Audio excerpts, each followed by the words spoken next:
আসসালামু আলাইকুম। সেদিন গেছিলাম বন্ধুদের সাথে red chilli kebab and grill রেস্টুরেন্টে। এখানে কয়েকদিন পরপরই যাওয়া হয়, কিন্তু আপনাদের সাথে কোনো ভিডিও শেয়ার করা হয় না। তো ভাবলাম যে একটু ভিডিও করি, একটু শেয়ার করি। রেস্টুরেন্টের ভিতরের ইন্টারনাল অনেক চেঞ্জ আসছে, যা একদম চোখে লক্ষণীয়। আর রেস্টুরেন্টের লোকেশনটা আপনারা হয়তো সবাই জানেন, তবু একটু শেয়ার করি। বাট আগে একটু মেনু কার্ড দেখাই। সেখানে আমি অর্ডার করছিলাম যে 16 নং কম্বো সেট 170 টাকা, আর 28 নং যে ভ্যানিলা শেকটা অনেক গরম ছিল। আর থাই ফ্রাইড চিকেন, যেটা 2 পিস ছিল 100 টাকায়, বেশ রিজনেবল প্রাইসে আমার কাছে মনে হয়েছে। এর ভিতরে যে এন্ট্রেন্সগুলো আছে, সেখানে আপনারা ছোটোখাটো কোনো অকেশনাল প্রোগ্রাম, বার্থডে অর অন্যান্য পার্টি করতে পারবেন। এছাড়াও ওদের যে বাইরে বসার যেই সিটগুলা, এগুলো বেশ মনোমুগ্ধকর। আমার খাবার আসার পরেই আমি খাওয়া শুরু করলাম। এখানে আবার ছিল ওদের স্যুপ, অন্থন, এটা ছিল কম্বো প্যাকেজে।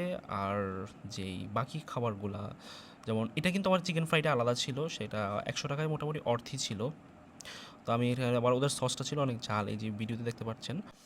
আর অ্যাট লাস্ট ওদের এইদিকে এছাড়াও আরও অন্যান্য খাবার একদম সাথে সাথে কুক করা পেয়ে যাবেন। এবং এরপর আমি আবার দেখছিলাম যে স্যুপের ভিতরে আসলে কি কি আছে, চিকেন, মাশরুম ও পর্ন সহ আরও কী কী আইটেম আছে। এটা আসলে আমার ওভার এক্সাইটমেন্টের কারণে দেখা, সচরাচর আমার এটা করা হয় না, বাট আমি অনেক ক্ষুধার্তও ছিলাম।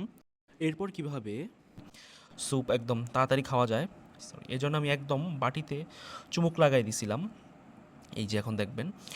আর অ্যাট লাস্ট আমি তবুও কিন্তু তাড়াতাড়ি খাইতে পারি নাই, কারণ স্যুপ ছিল ওদের অনেক গরম। অর্ডার দেওয়ার সাথে সাথেই ওরা একদম রেডি করে দিছিল। আর ওদের লোকেশনটা কিন্তু ছিল একদম গাছতলা ব্রিজ পার হইয়া বাঘাদি চৌরাস্তার ওদিকে, আপনারা অনেকেই এটা জানেন। আর ওদের এদিকে আউটডোর অনেক অ্যাক্টিভিটিস আছে, বাচ্চা সহ ফ্যামিলি সহ যারা আসবেন তারা এখানে আউটডোরে খেলাধুলা সহ আদার্স অ্যাক্টিভিটিসে অংশগ্রহণ করতে পারবেন। মিরর ফটো, পানির ফোয়ারার সাথে ছবি তোলা সহ ফ্যামিলি ও ফ্রেন্ডস মিলে ভালো কোয়ালিটি টাইম স্পেন্ড করতে পারবেন।